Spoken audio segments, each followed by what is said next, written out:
മന്ത്രി K M ഷാജിയുടെ പ്രതികരണം കേട്ടപ്പോൾ ഒരു കാര്യം മനസ്സിലായി. മോഡി അമ്മക്കിപ്പോ പടച്ചോ മാതിരിയാണ്, നമ്മളെ ദൈവം, നമുക്ക് പടച്ചോനെ പോലെയാണ് അദ്ദേഹവും ഇപ്പോ. എന്താണെന്നല്ലേ, കഴിഞ്ഞ ദിവസം ഒരു പ്രതികരണം നടത്തിയിട്ടുണ്ട്.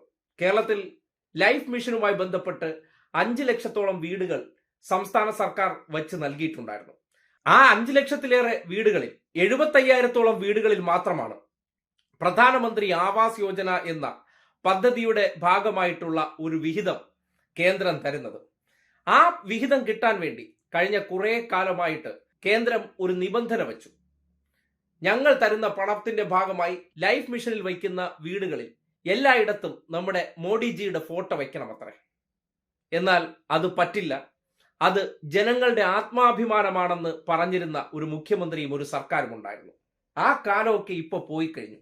ആ കാലം പോയി കഴിയുമ്പോൾ ഇന്ന് സർക്കാരിന്റെ നികുതി പണം എന്ന് വെച്ചാൽ ഈ നാട്ടിലെ ജനങ്ങൾ കൊടുക്കുന്ന പണം, അവരെ പിഴിഞ്ഞെടുക്കുന്ന പണം, ആ പണമെടുത്ത് ഒരു സാധാരണക്കാരന് വീട് വെച്ച് കൊടുക്കുമ്പോൾ അവിടെ ആ നേതാവിന്റെ ചിത്രം വയ്ക്കണമെന്ന് വാശി പിടിക്കുമ്പോൾ അതിന് വഴങ്ങിക്കൊടുക്കുന്നുണ്ടെങ്കിൽ അതിന്റെ അർത്ഥം തണ്ടൽ ഉറപ്പെന്നാണോ? എന്തായാലും നിങ്ങൾ ഈ 2 പ്രതികരണം, ഒന്ന് മുൻ മുഖ്യമന്ത്രി പിണറായി വിജയന്റെയും ലീഗ് തീപ്പൊരി എന്ന് വാഴ്ത്തിപ്പാടുന്ന കെ എം ഷാജിയുടെയും പ്രതികരണം കണ്ടിട്ട് നിങ്ങൾ തന്നെ വിലയിരുത്തൂ. ആരാണ് മുട്ടിലെഴയുന്നവർ? പോലെയുള്ള കാര്യം കോഴിക്കോട്ടെ കൗൺസിലർ പ്രതിഷേധമൊക്കെ ഉണ്ട്. അവരൊക്കെ പറഞ്ഞുകൊണ്ടിരിക്കുകയാണ് എന്നോട് നഗരങ്ങൾക്ക് കിട്ടുന്ന PMAY ഇല്ല, അതിന് പറഞ്ഞൊരു എംബ്ലം വീടുകളിൽ വെക്കുന്നതാണ്.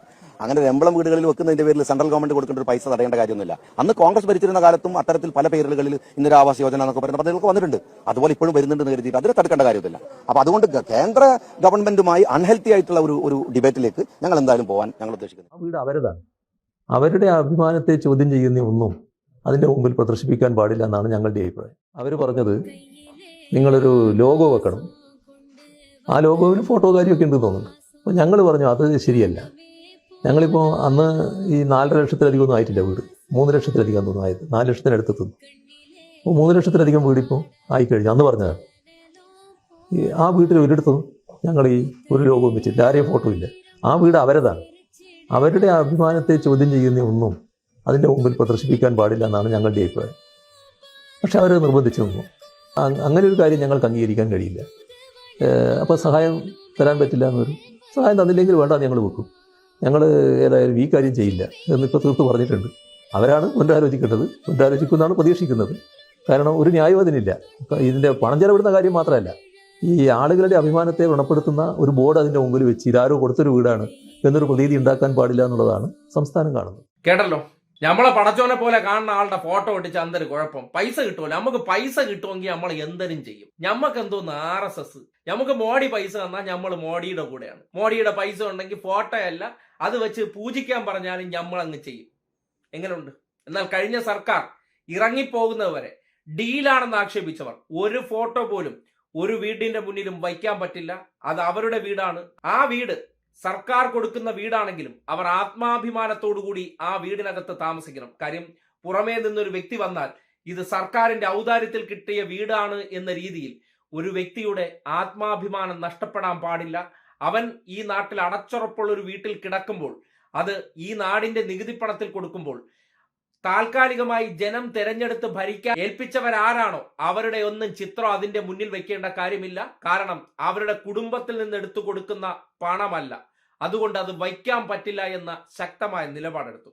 ഇന്നിപ്പോ കാലം മാറി, അധികാരം കിട്ടിക്കഴിഞ്ഞപ്പോ ഇന്നലകളിൽ RSSനെ ചെറുക്കുന്നവരാണെന്നൊക്കെ തട്ടിവിട്ടവർ ഇപ്പൊ എന്താണ് അവസ്ഥയെന്ന് നിങ്ങൾ കാണുന്നില്ലേ? നിങ്ങൾ തന്നെ ഇനി പറയൂ, ആരാണ് RSSന്റെ മുന്നിൽ മുട്ടിലെഴയുന്നവർ?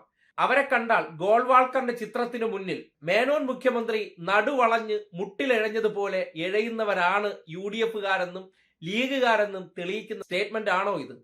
ഇന്നലകളിൽ ഈ പണം മുടങ്ങിയ സന്ദർഭത്തിൽ അത് ഉയർത്തിക്കൊണ്ട് കുറ്റം പറഞ്ഞവർ എന്താണ് ഉദ്ദേശിച്ചിരുന്നത് നിങ്ങൾക്ക് മനസ്സിലാവുന്നുണ്ടോ?